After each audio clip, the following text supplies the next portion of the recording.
নতুন ব্রিজ নির্মাণ হলেও বন্ধ হয়ে গেছে পুরনো সংযোগ সড়ক। এতে ৪ গ্রামের কয়েক হাজার মানুষ পড়েছেন চরম ভোগান্তিতে। বিকল্প সড়কের দাবিতে মানববন্ধন করেছে স্থানীয়রা।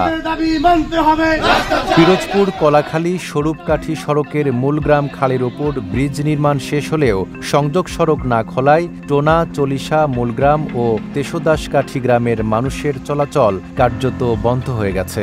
জরুরি প্রয়োজনে হাসপাতালে রোগী নিতে এখন অতিরিক্ত কয়েক কিলোমিটার ঘুরে যেতে হচ্ছে। আমাদের এখানে একটা ব্রিজ হয়েছে, এই ব্রিজটা এত পরিমাণে উঁচু করছে যে আমাদের এখানে গ্রাম থেকে বের হওয়ার জন্য একটা রাস্তা ছিল, এই আমাদের মেইন সড়ক ওঠার জন্য। তো এই ব্রিজটা হওয়ার কারণে আমাদের মেইন সড়কটা বন্ধ হয়ে গেছে। আমাদের এই সড়ক থেকে 4টা গ্রামের মানুষ আসা যাওয়া করে।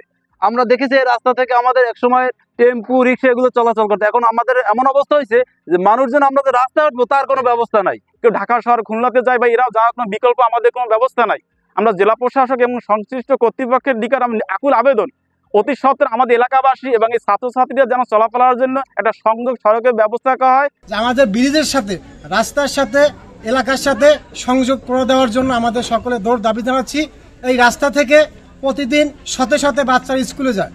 সড়ক বন্ধ থাকায় কৃষি পণ্য পরিবহন, শ্রমজীবীদের কাজে যাওয়া এবং 3টি শিক্ষা প্রতিষ্ঠানের শিক্ষার্থীদের নিয়মিত ক্লাসে যাওয়া অনিশ্চিত হয়ে পড়েছে।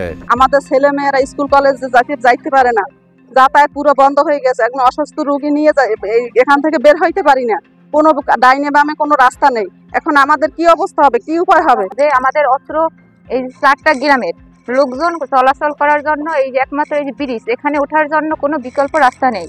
তো আমরা এখন কি করবো? এখানে অনেক শিক্ষার্থী রয়েছে, তারপর অসুস্থ হলে রোগী, তারপর মোট কথা জনগণের জন্য আমাদের অন্য কোনো পথ নেই। এ ঘটনায় দ্রুত সংযোগ সড়ক নির্মাণ করে মানুষের স্বাভাবিক যাতায়াত নিশ্চিত করার দাবি স্থানীয়দের। নাইম আরাবী, ঢাকা পোস্ট।